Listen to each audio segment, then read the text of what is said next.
cristiano, ustedes tenemos que conectar, ¿vale? Así que dice la palabra del Señor, libro de Mateo, capítulo 5 y versículo 5, dice la palabra del Señor: bienaventurados los mansos, porque ellos recibirán la tierra por heredad. Amén. A la palabrita del Señor. Bien, aquí la palabra, pues aquí está hablando Jesús. O sea, aquí está hablando el más grande. Está hablando Jesús y está predicando sobre las bienaventuranzas. Alabado sea el bendito nombre del Señor. Bien, como digo, ¿vale? Este mensaje es el sermón del monte, uno de los mensajes más importantes, ¿vale?, que Jesús predicó nunca. Y para entender lo que Jesús está haciendo, lo que está proclamando, lo que está diciendo, o sea, tenemos que entender que por cuanto Jesús es la máxima expresión de la gracia de Dios sobre la tierra, todo lo que Jesús hizo o dijo dentro de su ministerio supone un enorme beneficio para nuestra vida. Porque Jesús no vino a complicarnos la vida. Eso fue lo que hizo la ley, nos complicó la vida. Lo que Jesús vino es a traer beneficios, ¿vale?, para nuestra vida. Por eso todo lo que dijo y todo lo que hizo en su ministerio supone para nosotros un gran beneficio. Porque su ministerio es un ministerio, es más, Él es la gracia, ¿vale? Es la expresión de la gracia del Señor, ¿vale? Por eso, en el principio, cuando se tiene que empezar a manifestar este ministerio de gracia, esta gran gracia del Señor por medio de Jesús, ¿vale?, tendremos que irnos a lo que es el bautismo. Cuando Jesús fue bautizado en el Jordán por Juan el Bautista, llega Jesús al Jordán y Juan se queda pasmado cuando Jesús le pide que lo bautice. Dice: soy yo el que tengo que ser bautizado por ti. Dice: y tú vienes a mí para que yo te bautice. Pero dice el Señor, dice: deja así, porque es necesario que todo se cumpla, toda justicia se cumpla. Dice la palabra que él es bautizado y en ese momento ocurren tres señales sobrenaturales. Tres señales sobrenaturales. Dice la palabra que cuando Jesús sube de las aguas, dice, el cielo se abre, el Espíritu Santo viene en forma de paloma sobre él, dice, y la voz audible del Padre se manifiesta reconociendo al Hijo públicamente, diciendo: este es mi Hijo amado en quien tengo toda mi complacencia. Claro, tenemos que entender que aquí estas señales no aparecen para Jesús. Estas señales aparecen por Jesús, pero para los hombres. Porque a Jesús no le hacía falta ninguna señal del cielo, ¿vale? Y entonces el Padre, por medio de Jesús, o está diciendo, por él aparecen estas señales para vosotros. ¿Y cuáles son las señales para vosotros que aparecen?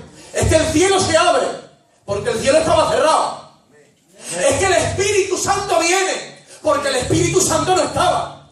Y es que la voz del Padre se va a manifestar para reconocer al Hijo públicamente.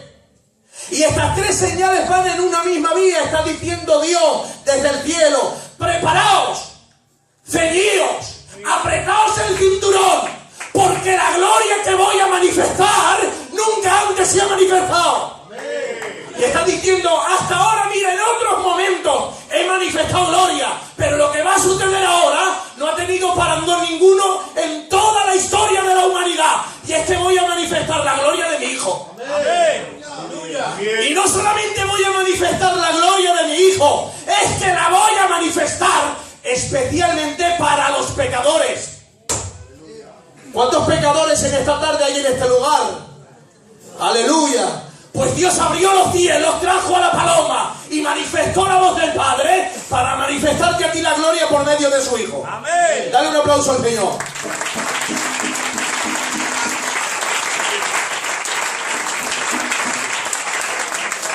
Aleluya. Se propone Dios a manifestar una gloria para los pecadores que nunca se ha manifestado antes sobre la tierra. Date cuenta, y todo en base a la persona de Jesús. Siempre a la persona de Jesús. Ahora, daros cuenta, Jesús ha abierto el cielo. Ha sido Jesús. Jesús ha traído a la paloma de Jehová, la ha traído él. Y Jesús ha conseguido que el Padre pronuncie literalmente: este es mi hijo en quien tengo toda complacencia. Todavía no ha predicado, no ha sanado a ningún enfermo, no se ha entregado en la cruz del Calvario, ni ha derramado la sangre, pero el Padre ya proclama desde el cielo: este lleva 30 años complaciendo mis exigencias hasta lo sumo. Amén. Qué bien. Si a mí el Señor, escucha bien, me dice esas palabras públicamente, después de 30 años dedicándome a Él como el Señor se dedicó de una forma absoluta, abre el Señor el cielo por mí, me envía la paloma, ¿y sabes qué hago yo? Me voy corriendo a predicar la palabra, porque me sentiría ya de alguna forma autosuficiente. Aleluya, ya he hecho todo lo que tenía que hacer. Pero ¿sabes lo que hizo Jesús? Porque Él es el único que no vive de glorias pasadas. ¿Sabes lo que hizo Jesús? Se fue 40 días y 40 noches al desierto a ayunar. 40 días y 40 noches más. Amén. Gloria a Dios. Pero si ya tienes la complacencia del Padre, si ya tienes el cielo abierto, si ya tienes la paloma sobre ti, ¿dónde? ¿Por qué te vas 40 días más a ayunar? Porque Él no vive de glorias pasadas. Él cada día conquista una gloria más nueva, más grande, más poderosa, en el bendito nombre del Señor. Y ahora viene el Señor de ayunar, o sea, viene con 40 ayunos de sobra. Viene Jesús con 40 ayunos de sobra y empieza a predicar la palabra, y empieza a predicarla en Galilea de los gentiles. Dice: ciudad, dice, de tinieblas, ciudad del pecado.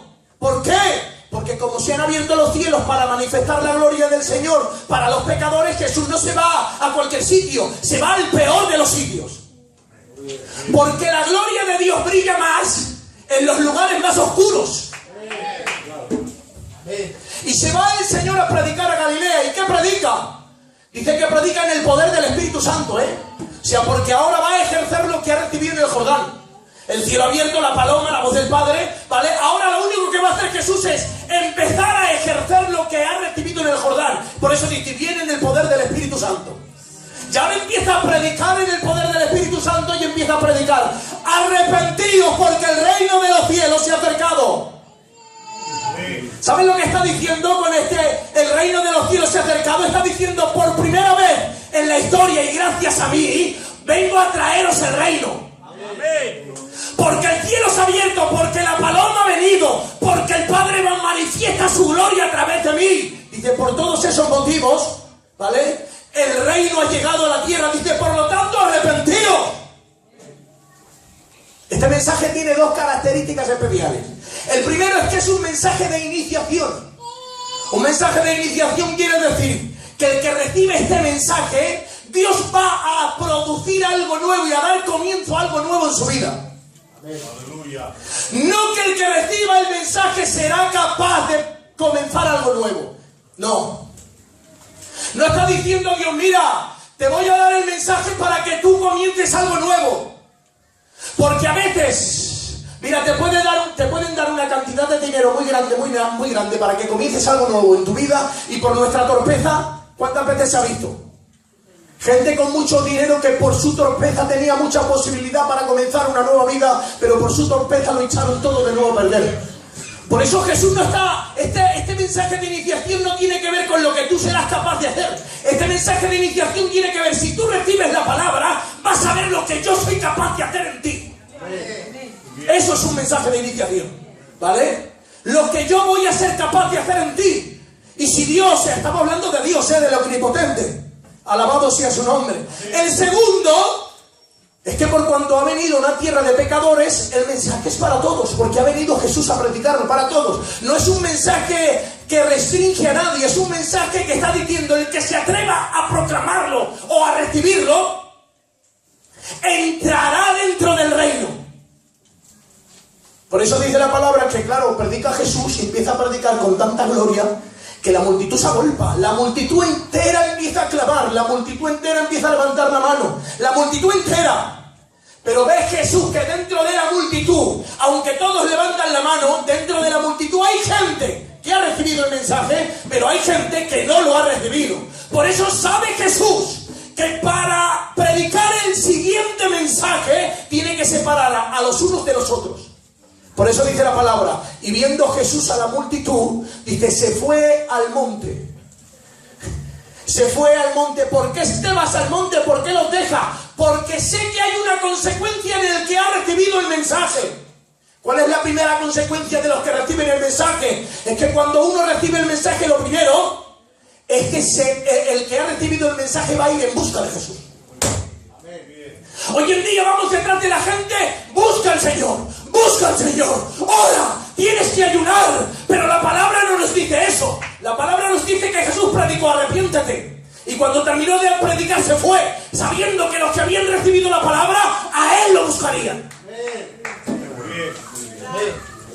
Dice, y se subió al monte, se sentó, y vinieron a él sus discípulos. No vino la multitud, vinieron los que habían recibido el mensaje. Y los que vinieron, aunque solamente habían recibido un mensaje, ya eran discípulos.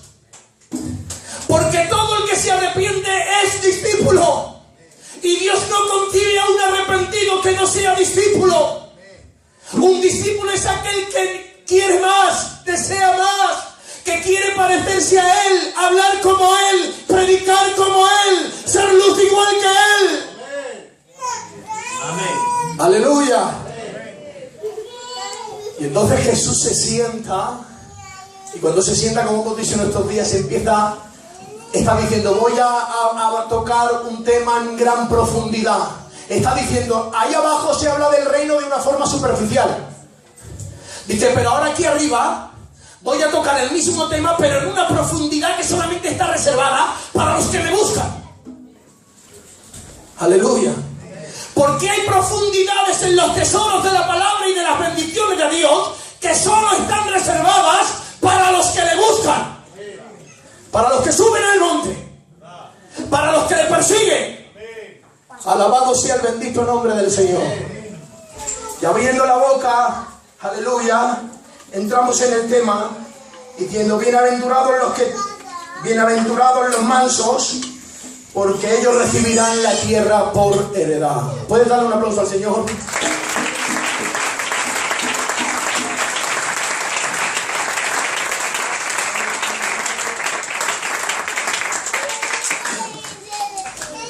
Bien, tú estás tranquilo, ¿no? Yo te voy predicando, ¿vale? Voy a intentar calmarme, porque yo no tengo fuerzas predicando. Yo, al otro día lo hablaba con el pastor, yo no tengo fuerzas predicando. Yo tengo que predicar calmado, si no, pliego en dos momentos, ¿vale? Entonces, bienaventurados los mansos. Lo primero que vamos a hacer es hablar de la palabra mansedumbre. ¿Qué quiere decir la palabra mansedumbre? La palabra mansedumbre es una palabra compuesta por otras dos palabras. Estas dos palabras son mano y costumbre. De ahí que la palabra literalmente quiere decir acostumbrado a la mano. Esto se dice en el sentido de cuando una bestia ha sido acostumbrada a la mano de su amo. Para hablarte de esto voy a hablarte de una modalidad que es la equitación, en la que el hombre ejerce dominio sobre el caballo. Esta modalidad tiene que ver con la capacidad que tiene el cuerpo del hombre para gobernar toda la masa del caballo. Date cuenta que la masa del caballo supera al hombre mucho, pero esta modalidad tiene que ver con eso, con la influencia que tiene el cuerpo del hombre sobre la grande masa del caballo.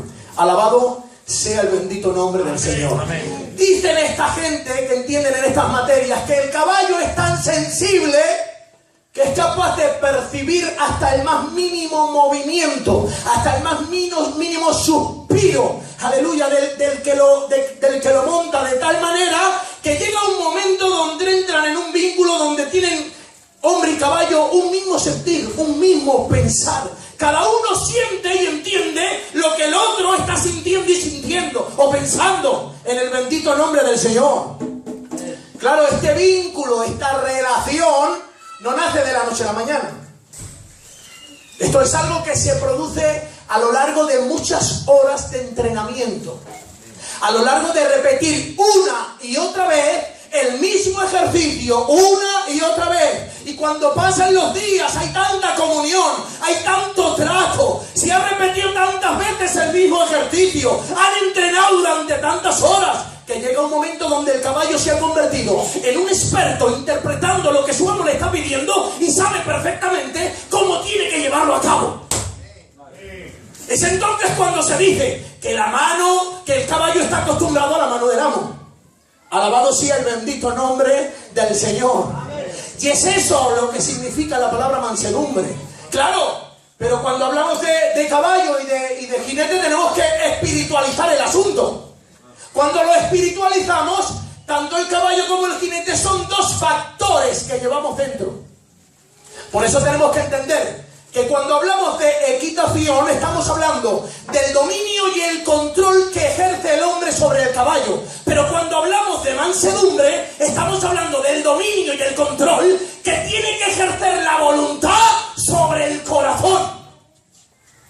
¡Aleluya! El dominio, cuando hablamos de mansedumbre estamos hablando del dominio, el control que ejerce nuestra voluntad sobre nuestro corazón. Alabado sea el bendito nombre del Señor. Por eso es ser manso. Manso es tener control, dominio sobre uno mismo.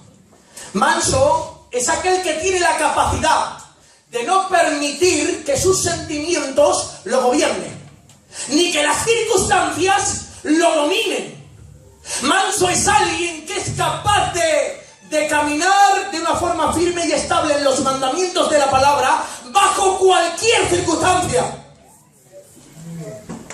Porque a veces caminamos estables bajo unas circunstancias en la palabra, pero cuando llegan otras circunstancias nos desequilibran y nos hacen patinar en el mandamiento. Pero el manso no tiene ese problema, porque guarda un equilibrio interior perfecto con la palabra, de tal forma que la circunstancia no puede desequilibrarlo. Aleluya. Aleluya. Esto es lo que le pasó a Sadrach, Mesach y Abednego. ¿Será que Mesach y Abednego se encontraron? Eran hombres que buscaban a Dios por naturaleza, buscaban a Dios por costumbre, buscaban a Dios por hábito, buscaban a Dios por forma de vida. Claro, ahora ocurre algo, es que cambia la circunstancia. El rey Nabucodonosor levanta una estatua. ¿Dónde se fue a Daniel? Dice que nadie busque a sus dioses. ¿O fue a la estatua? No fue a la estatua, sí fue a la estatua. Dice que se doblegue todo el mundo delante de mi estatua. ¡Claro! Los que no tenían mansedumbre, al cambio de circunstancia, se doblegaron ante la estatua, rompiendo su caminar en la palabra. ¿Vale? Pero hubo gente que el cambio de circunstancia no pudo doblegarlos. Ellos seguían de pie ante la estatua, de tal forma que se entera el rey y dice que los traigan. Ahora el rey les da la oportunidad. Dice, escucha, si no adoráis a mi estatua os echaré en el horno de fuego. Y ahora mira qué equilibrio emocional, mira qué seguridad, mira qué estabilidad en la palabra que tenía esta gente. Dice, mira, conocemos de sobra que Dios tiene poder para librarnos del fuego. Porque conocemos la doctrina, porque el que es adorador tiene que conocer la doctrina. ¿Vale? Muy bien. Conocemos que puede librarnos, pero también sabemos que no hay ninguna promesa que diga que hoy Dios nos va a librar. Dice, pero aunque no nos libre, hemos tomado la decisión de seguir esperando en Él. ¡Aleluya! O sea, mirad qué equilibrio, mirad qué mansedumbre, las circunstancias no los doblegan, ellos se están doblegando a las circunstancias. Aleluya. Alabado sea el bendito nombre del Señor. Amén. Por eso, manso es aquel que las circunstancias externas cambiantes y variantes no pueden desequilibrarlo en su caminar en la palabra. Por eso dice 2 de Timoteo capítulo 1 y versículo 7. Dice, porque no nos ha dado Dios espíritu de cobardía, sino de poder, de amor y de dominio propio. Amén. Aleluya. Amén. No te ha dado espíritu de cobardía. ¿Sabes lo que está diciendo con cobardía? Se está diciendo, todo lo que yo te pido que hagas y no lo haces, no es por falta de capacidad, sino por falta de valentía. Por eso dice, no te ha dado espíritu de cobardía, sino que te ha dado espíritu de poder, de amor y de dominio. Alabado sea el bendito nombre del Señor. Por eso la paz tiene tanto que ver con la mansedumbre. Porque la paz te da la capacidad de mantenerte equilibrado en situaciones extremas. Aleluya. Dice Filipenses capítulo 4 versículo 7, dice, y la paz de Dios que sobrepasa todo entendimiento. Está hablando de una paz sobrenatural, una paz que para la mente humana no hay razón, no tiene lógica. Es una paz sobrenatural que Dios produce en el corazón. Dice, y esta paz sobrenatural, dice, guardará vuestros corazones y vuestros pensamientos en Cristo Jesús. Amén. Gloria a Dios. ¿Por qué guardará vuestros corazones emociones y vuestros pensamientos. Porque el desequilibrio no comienza en el exterior. El desequilibrio comienza en la mente y en el corazón. Por eso dice la palabra, dice, te voy a dar una paz que te va a dar la capacidad sobrenatural de mantenerte equilibrado en circunstancias donde no hay hombre que se mantenga. Cuando todos se desmoronen, a ti te dará la capacidad de mantenerte firme y erguido. Amén. Alabado sea el bendito nombre del Señor. Amén. Aleluya. Amén. Porque es una paz que sobrepasa todo entendimiento. Ejemplo, te pongo un ejemplo. Una paz que sobrepasa todo entendimiento.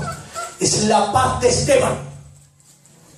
Dice la palabra que Esteban empieza a predicar la palabra de Dios. Ahora, por predicar la palabra de Dios, los fariseos, los saduceos, los escribas, toda aquella gente religiosa de aquel tiempo les hierve la sangre tanto porque ven en Esteban el poder que ellos desearían y no lo tienen. Ven en Esteban algo que ellos no pueden alcanzar y que vieron en él el rostro de un ángel. O sea, Esteban estaba ungido de una forma increíble. Y ahora dice que consiguen prenderlo, dice, y apedrearlo. Y mientras lo están apedreando, escucha bien, mientras Esteban recibe una muerte dolorosa e injusta, Esteban no se le ocurre otra forma de morir que pronunciando lo mismo que Jesús pronunció, diciendo, no le tengas en cuenta este pecado, Señor, perdónalos.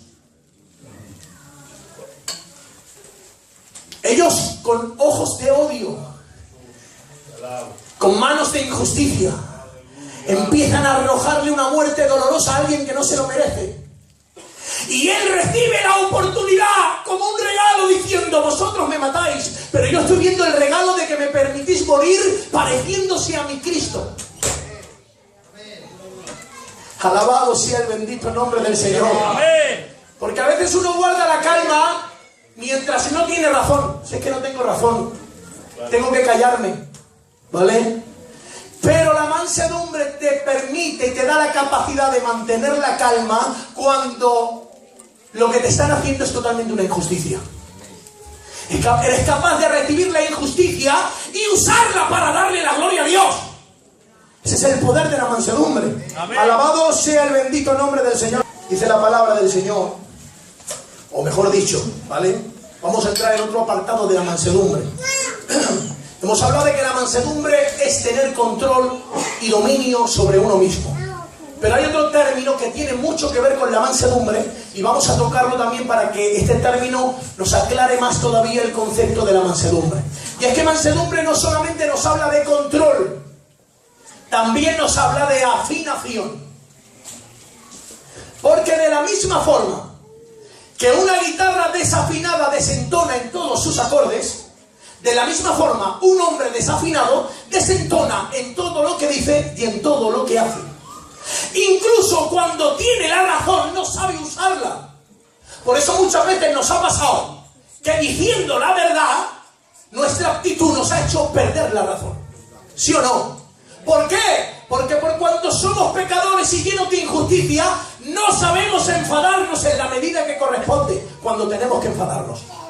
Porque manso no solamente es guardar la calma. Hay quien piensa que manso es el que nunca se enfada, pero eso no es un manso, Manso es el que guarda la calma cuando debe, pero manso también es el que se enfada cuando tiene que enfadarse. Por eso dice la palabra que el rey Saúl, en sus primeros tiempos de rey, que estaba en orden todavía, estaba ungido, que todavía era el rey que Dios había ungido, ¿vale? Dice que vienen gente de afuera, un ejército contrario, les dice, mira, vamos a ir a vuestras casas, vamos a saquear lo que tenéis y os vamos a sacar a todos los hombres el ojo derecho de la cara. Y ahora dice la palabra que había algunos que estaban dudando si los dejaban o no los dejaban, ¿vale? Había gente del pueblo que querían permitir esto, ¿vale? Pero cuando Saúl se entera, dice la palabra literalmente, y el Espíritu de Jehová vino sobre él y se llenó de ira. ¡Ja! Date cuenta, si el Espíritu Santo no lo llenó de amor, el Espíritu Santo no lo llenó de gozo, el Espíritu Santo no lo hizo quebrantarse con lágrimas. Dice en este pasaje, y el Espíritu Santo lo llenó de ira. Porque hay momentos donde Dios quiere que te enfades. Hay momentos donde no puedes estarte tranquilo. Hay momentos donde Dios te pide que te enfades. Como padre a veces tienes que enfadarte. Como madre a veces tienes que enfadarte. Como cabeza de tu casa a veces uno tiene que enfadarse. Pero hay que enfadarse en la justa medida. Aleluya, porque cuando uno se enfada desmedidamente, su enfado se convierte en una injusticia que diciendo la verdad le hace perder la razón. Aleluya, santo es el Señor. Porque la verdad no se puede transmitir de una forma desafinada. La verdad no se puede transmitir de una forma desafinada, ¿vale? Pues de la misma forma que el poder de la música está en la afinación, de la misma forma la mansedumbre tiene el poder de la convicción. Te lo voy a repetir. De la misma forma que el poder de la música está en la afinación, una música desafinada no es música ni siquiera. Si algo de poder tiene la música es cuando está afinada, ¿vale? Porque el poder de la música es la afinación, ¿vale? Pues de la misma forma, el poder de la mansedumbre, ¿vale? Es la convicción, la convicción, la convicción. En la mansedumbre te da poder de convicción. ¿Verdad? ¡Aleluya! Pues no hay hombre, escucha bien, no hay hombre más sorprendente. No hay hombre más espectacular, no hay hombre más influyente, no hay hombre más carismático que el hombre que demuestra tener control sobre sí mismo bajo cualquier circunstancia. Aleluya. Aleluya. Amén. Hoy en día, si queremos un hombre al que seguir, es alguien que sepa gobernarse primero a sí mismo. Alabado sea el bendito nombre del Señor bajo cualquier circunstancia. Ese fue el motivo que el mensaje de Jesús fuese tan espectacular, dice Mateo 7:28. Dice, y la gente se admiraba de su doctrina porque les enseñaba como el que tiene autoridad. Amén. O sea, estaban viendo una autoridad que hasta la fecha no habían visto nunca. Una autoridad está diciendo, este no habla como los fariseos. Los fariseos saben mucho, pero la autoridad que este desprende no es normal. Hasta ahora no lo habíamos visto nunca. Aleluya. Santo es el Señor. La mansedumbre, aleluya, se te da poder de convicción. Jesús cuando predicaba manifestaba una autoridad increíble. Por eso yo he podido ver algo que a mí me ha sorprendido mucho. Es que la mansedumbre y la autoridad son lo mismo, pero operando en esferas diferentes. Te voy a explicar, ¿vale? Si la autoridad tiene que ver con tener control y dominio sobre alguien o algo de tu entorno, y la mansedumbre tiene que ver con tener control y dominio sobre ti mismo, entonces la autoridad nace a partir de la mansedumbre. Te lo voy a repetir para que lo cuajes, ¿vale? Si la autoridad es tener control y dominio sobre ti mismo, sobre alguien o algo de tu entorno, eso es autoridad, ejercer control y dominio sobre tu entorno. Por ejemplo, el jinete ejerce control y dominio sobre el caballo. El capitán ejerce control y dominio sobre la nave. El rey ejerce control y dominio sobre el reino. El pastor ejerce control y dominio sobre la iglesia. Porque tener autoridad es ejercer control y dominio sobre algo que te rodea. Pero mansedumbre no. Mansedumbre es tener control y dominio sobre ti mismo. Por lo tanto, es lo mismo, pero operando en diferentes esferas. Por eso, la autoridad nace a partir de la mansedumbre. ¡Aleluya! Amén. ¡Aleluya! Amén. O sea, no puedes tener autoridad fuera, externa, si no tienes mansedumbre dentro, si no tienes autocontrol por dentro. Por eso Pablo le dice al joven Timoteo, dice, Timoteo, te voy a hablar de la autoridad que tiene que ejercer un ministerio sobre la iglesia. Dice la palabra, Timoteo capítulo 3, 4, 5. Dice, Timoteo, dice la autoridad, dice está en que el ministerio gobierne bien su casa y que tenga a sus hijos en sujeción con toda honestidad, porque el que no sabe gobernar su propia casa, ¿cómo cuidará de la casa de Dios? Está diciendo, no se puede manifestar autoridad fuera de la casa si no se tiene autoridad dentro. ¿Verdad? Gloria a Dios. Está diciendo, aleluya. Y bajo ese mismo principio, los de tu casa no van a recibir tu autoridad hasta que no vean que tú tienes mansedumbre para controlarte a ti mismo. Alabado sea el bendito nombre del Señor. Amén, amén. Santo es el Señor. Amén. Porque la autoridad, escucha bien, la autoridad que un hombre ejerce es solamente el reflejo de la mansedumbre que lleva por dentro. ¿Puedes darle un aplauso a Dios?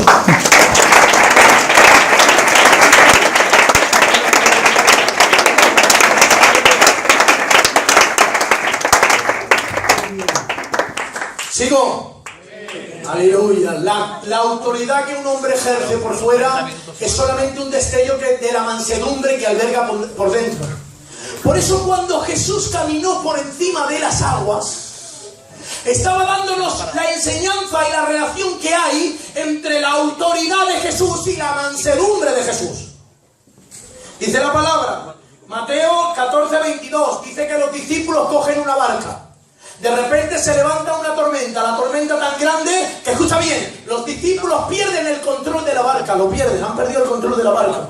La tormenta, aleluya, los domina, no pueden dominar a la tormenta, los domina a ellos, de tal forma que por perder el control de la tormenta y estar gobernados han perdido el control de la barca y gobernados por la tormenta, esta circunstancia ha doblegado sus corazones, han perdido la actitud que tienen que tener, una actitud de fe y confianza.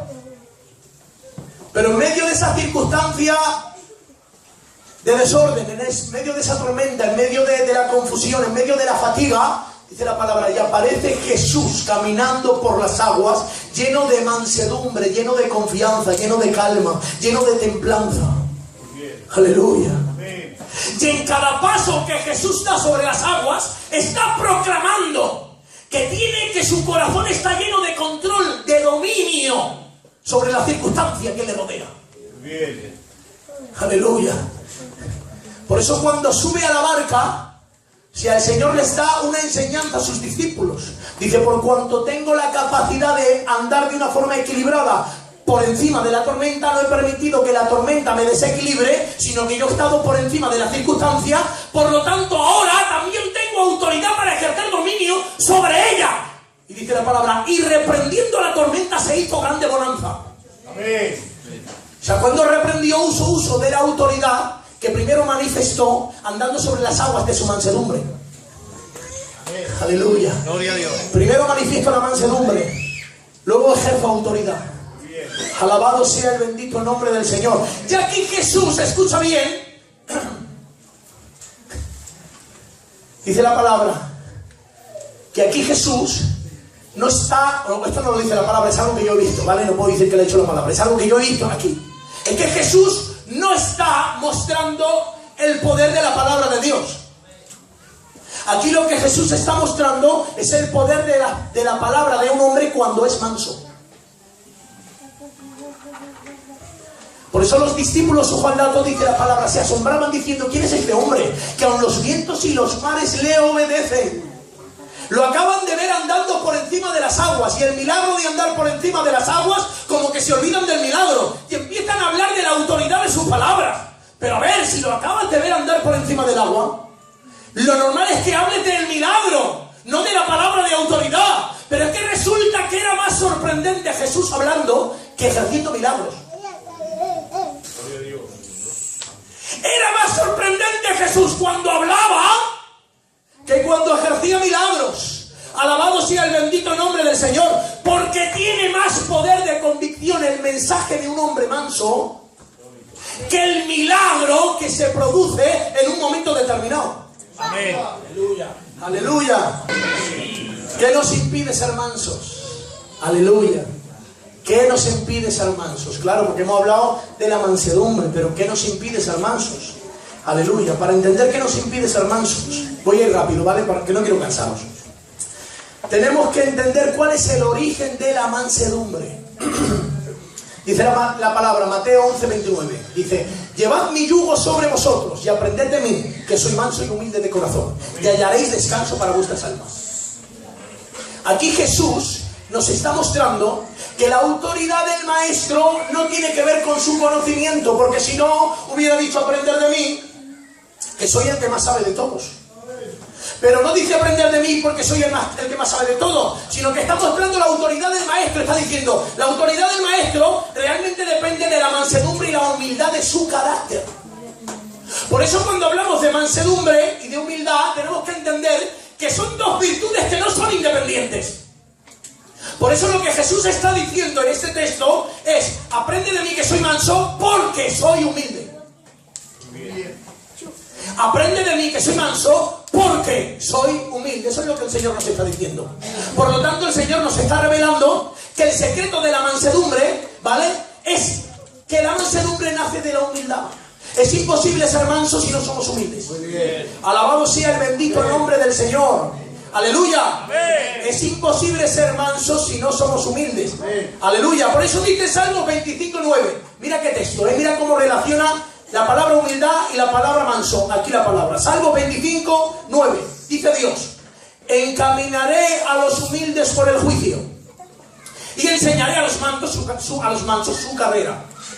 ¿Vale?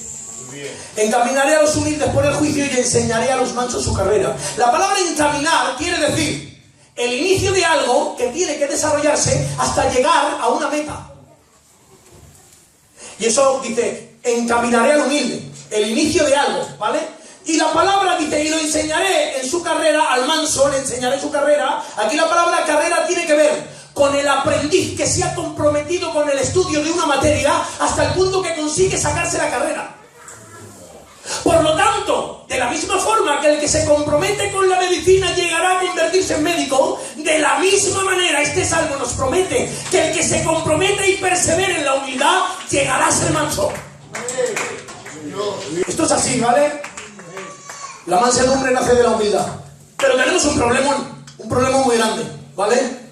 Es que, por naturaleza, nos es imposible que seamos humildes. Es imposible. Tú dirás: bueno, yo conozco a gente que es humilde. A ver, de la misma forma que a veces decimos nosotros, humanamente, el fulanito de tal es buena persona. A veces lo decimos, ¿verdad? Pero la Biblia dice que el mejor de los hombres es digno de arder en el infierno para toda la eternidad. O sea, mira qué diferencia lo que nosotros decimos a veces de lo que dice la palabra. En el mismo sentido, a veces decimos: ese es humilde, ¿vale? Pero la palabra nos enseña que por cuanto la humildad es una virtud espiritual, es imposible que esa virtud nazca en una materia de carne como la nuestra.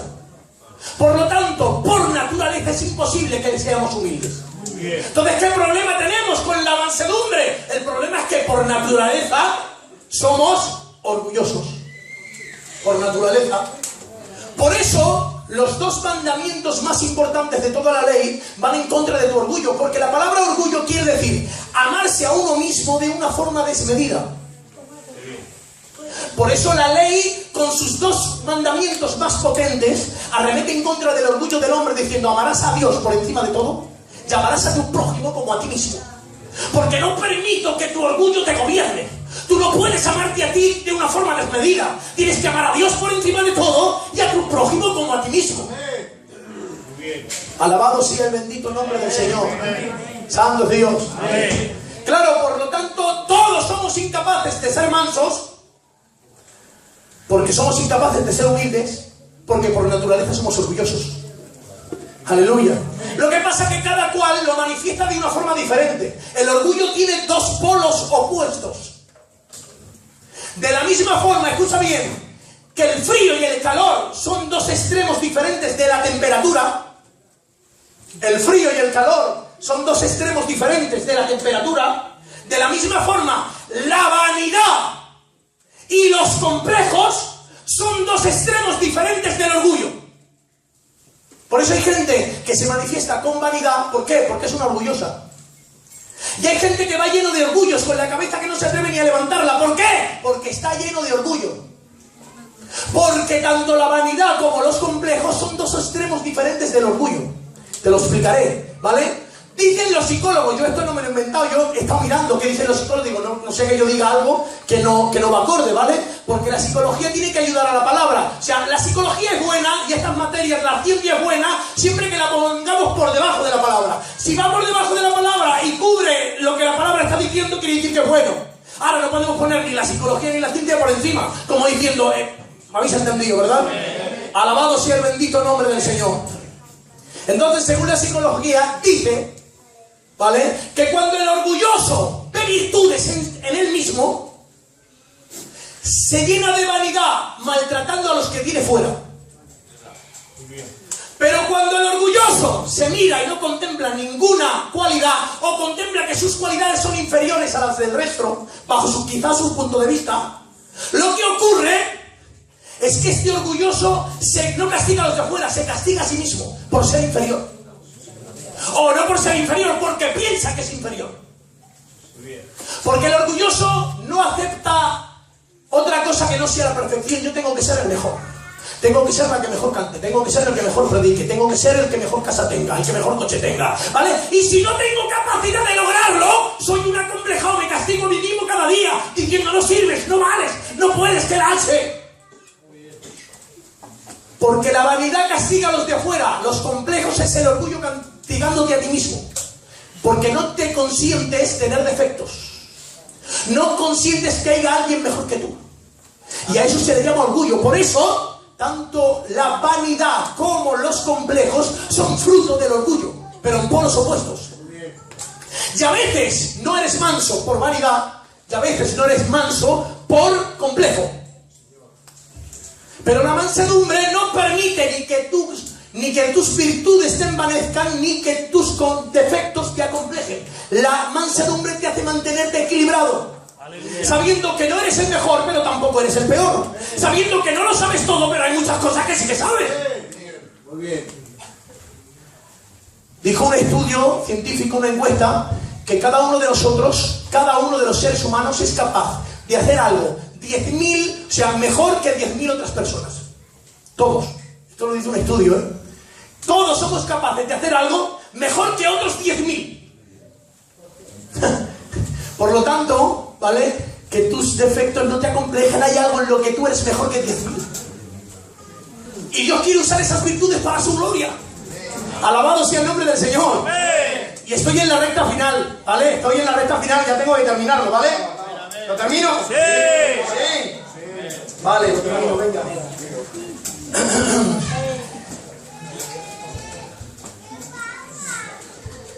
Primero, la humildad es salud para el alma. Esto lo digo para los vanidosos y para los acomplejados, ¿vale? O sea, el orgullo te atormenta por dentro, te castiga por dentro. Pero la humildad y la mansedumbre es salud para el alma. Por eso dice Mateo 11:29, llevad mi yugo sobre vosotros, aprended de mí, que soy manso y humilde de corazón, y hallaréis descanso para vuestras almas. Le está diciendo Dios al orgulloso, no te castigues más. Descansa. Sé manso, sé humilde, duerme por la noche. No te castiguen, que tus virtudes no te castiguen y que tus defectos tampoco te castiguen. Sé humilde, ¿vale? No estés enfadado con la vida. Alabado sea el bendito nombre del Señor. Y ya el último detalle, ¿cómo llegar a ser mansos? ¿Vale? Amén. ¿Cómo llegar a ser mansos? Amén. Lo primero es que tenemos que descansar por la fe en el hecho de que Dios controla lo que nosotros no podemos. Muy bien. ¿Verdad? Eso es lo primero. Muy bien. Esa es la base, porque de la misma forma que la santidad tiene una santidad legal o posicional y otra práctica o progresiva, ¿vale? De la misma forma hay una mansedumbre que tiene que descansar sobre los méritos de Dios, no sobre los nuestros, ¿vale? O sea, ¿qué hago si no soy manso? Bueno, empieza descansando en que Él controla lo que tú no puedes. Amén. Por eso dice la palabra, y aquellos que aman a Dios, todas las cosas les son para bien. Está prometiéndote la palabra que todo lo que Él mueva, aleluya, o sea, aunque sea algo que no seas capaz de entender, pero Él va a obrar, descansa en Él. Él es el que te cuida, Él es el que te guarda, Él es el que te ampara, descansa porque Él controla lo que tú no puedes. Amén. Eso es lo primero, ¿vale? Esa es la mansedumbre posicional, ¿vale? Pero luego está la mansedumbre práctica. Es que Dios no solamente quiere que descanses en Él, que Él controla todo, sino que quiere que tú seas un hombre y una mujer mansa. Y entonces aquí tenemos que hablar del fruto del Espíritu Santo. Gálatas 5:22. Mas el fruto del Espíritu es amor, gozo, paz, paciencia, benignidad, bondad, fe, mansedumbre, templanza. Contra tales cosas no hay ley. Lo primero es que tú no puedes llegar a ser manso. Solamente Dios puede regalarte la mansedumbre. Amén. Amén. ¿Vale? Y tú me dirás, bueno, pero es que un fruto, a ver, es algo que siempre decimos que tenemos que cultivarlo. Es verdad. Hay una cierta responsabilidad sobre nosotros, es verdad. Que es que nosotros tenemos que cuidar la tierra, regarla para que el fruto crezca. Es verdad, hay una cierta responsabilidad. Pero dice la palabra, el fruto del Espíritu. No dice el fruto del hombre como diciendo las virtudes del hombre le van a llevar a ser. Dice el fruto del Espíritu, porque Dios no consiente que los méritos te los lleves tú. En ese sentido, si Él ha conseguido hacerte manso, los méritos se los lleva Él. Por eso es una obra que Dios va a hacer en ti. Es una obra que Dios va a hacer en ti. Es más, las bienaventuranzas no son mandamientos que tenemos o exigencias que tenemos que cumplir. Porque si las bienaventuranzas fuesen mandamientos, fuesen ley, o sea, lo que estaría haciendo Jesús es amontonar más mandamientos que nos condenarían. Por lo tanto, las bienaventuranzas no son exigencias que tenemos que cumplir, sino regalos que Dios nos ha dado, los cuales tenemos que manifestar. Son cosas muy diferentes. Alabado sea el bendito nombre del Señor. Amén. Regalos, si todo se manifiesta ese regalo, solamente por fe, porque la fe te capacita para manifestar lo que Dios te ha dado. Amén. Mira qué texto, 1 de Pedro 2:9, es el último texto que digo y ya cierro. Mas vosotros sois linaje escogido, real sacerdocio, nación santa, pueblo adquirido por Dios, para que anunciéis las virtudes de aquel que os llamó de las tinieblas a la luz admirable. Mas vosotros sois linaje escogido. ¿Quién nos escogió? Dios, ¿no? Real sacerdocio. ¿Quién nos hizo sacerdotes? Dios. Nación santa. ¿Quién nos hizo santos? Dios. Pueblo adquirido por Dios. ¿Quién nos adquirió? Dios. ¿Para qué? Para que anunciemos sus virtudes. Pero aquí anunciar sus virtudes no quiere decir hablar sobre sus virtudes. Anunciar son sus virtudes, no. Lo que está diciendo es que Él quiere que manifestemos en nuestra vida diaria sus virtudes. Que ejerzamos en nuestro vivir sus virtudes. Amén. ¿Y esto cómo es posible? Esto es posible por medio de dos medios que Dios nos ha dado. Por medio de los frutos del Espíritu, que son su carácter, y los dones del Espíritu, que son su poder. Cuando hablamos de los dones del Espíritu, estamos hablando del poder de Dios manifestándose en los hombres. Cuando hablamos de los frutos del Espíritu, hablamos del carácter de Dios manifestándose sobre los hombres. Por lo tanto, si tienes el Espíritu, tienes los dones y los frutos. Y si tienes los dones y los frutos, tienes la capacidad de manifestar en tu diario vivir las virtudes de aquel que te llamó para que anunciases. Y si no las anuncias es por dos motivos. O porque no lo has recibido, o porque no te da la gana de ejercer lo que Dios te manda que ejerzas. Y tanto el uno como otro está sumamente condenado. Por eso te animo a que ejerzas lo que Dios te ha regalado. Amén. Sé manso sobre la tierra. Amén. Porque de ellos recibirán la tierra por heredad. Dale un aplauso al Señor.